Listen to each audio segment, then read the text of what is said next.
2024 సార్వత్రిక ఎన్నికలకు పార్టీని సంసిద్ధం చేసేందుకు రాష్ట్ర పర్యటనలో భాగంగా ఇప్పటివరకు 22 జిల్లాల్లో పర్యటించినట్లు బీజేపీ రాష్ట్ర అధ్యక్షురాలు దగ్గుపాటి పురంధేశ్వరి పేర్కొన్నారు. కాకినాడ రామారావుపేటలో నూతనంగా ఏర్పాటు చేసిన బీజేపీ జిల్లా కార్యాలయం ప్రారంభోత్సవ కార్యక్రమం ఘనంగా జరిగింది. పార్టీ కార్యాలయం ప్రారంభోత్సవ కార్యక్రమానికి విచ్చేసిన పార్టీ రాష్ట్ర అధ్యక్షురాలు పురంధేశ్వరికి వేద పండితులతో పూర్ణకుంభంతో స్వాగతం పలికారు. పార్టీ మహిళా నాయకురాలు సాలిగ్రామ లక్ష్మీ ప్రసన్న శ్రీకృష్ణవాణిలు సాలువాలు కప్పి పుష్పగుచ్చాలు అందించి ఘన స్వాగతం పలికారు. పార్టీ కాకినాడ జిల్లా పార్టీ అధ్యక్షులు చిలుకూరి రామ్కుమార్ అధ్యక్షత వహించగా పార్టీ రాష్ట్ర అధ్యక్షురాలు దగ్గుపాటి పురంధేశ్వరి ముఖ్య అతిథిగా పాల్గొని రిబ్బన్ కత్తిరించి ప్రారంభించారు. అనంతరం జ్యోతి ప్రజ్వలన చేసి కొబ్బరికాయలు కొట్టి పూజా కార్యక్రమం నిర్వహించారు. ఈ సందర్భంగా దగ్గుపాటి పురంధేశ్వరి మీడియాతో మాట్లాడారు.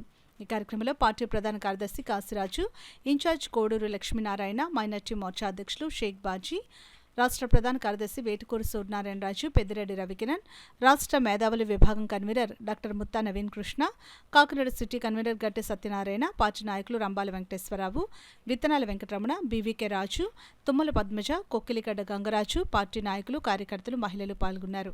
జిల్లా అధ్యక్షులు రామ్ కుమార్ గారు, పెద్దల కోడూరు లక్ష్మీనారాయణ గారు, మరి కాశీరాజు గారు, మా జోనల్ ఇన్ఛార్జ్ ప్రధాన కార్యదర్శి రాష్ట్ర పార్టీకి, వారందరి సమక్షంలో, కార్యకర్తల సమక్షంలో ఇవాళ ఈ పార్టీ ఆఫీస్ని ఓపెన్ చేసుకోవడం జరిగింది. ఈ ఆఫీస్ని ఓపెన్ చేసుకున్నటువంటి సందర్భంలో భారతీయ జనతా పార్టీ ప్రతి కార్యకర్త కూడా ఇవాళ కాకినాడలో ఒక సంకల్పం తీసుకోవడం జరిగింది.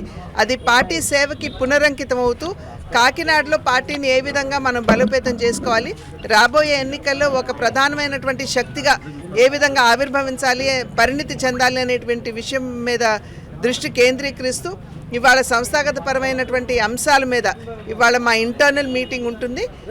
అది కూడా చూసుకున్న తర్వాత ఏ రకమైనటువంటి కార్యాచరణతోటి ఇక్కడ ముందుకు వెళ్ళాలి అనేటువంటి అంశంపై మేమందరం కూడా ఇవాళ నిర్ణయం చేయడం జరుగుతుంది.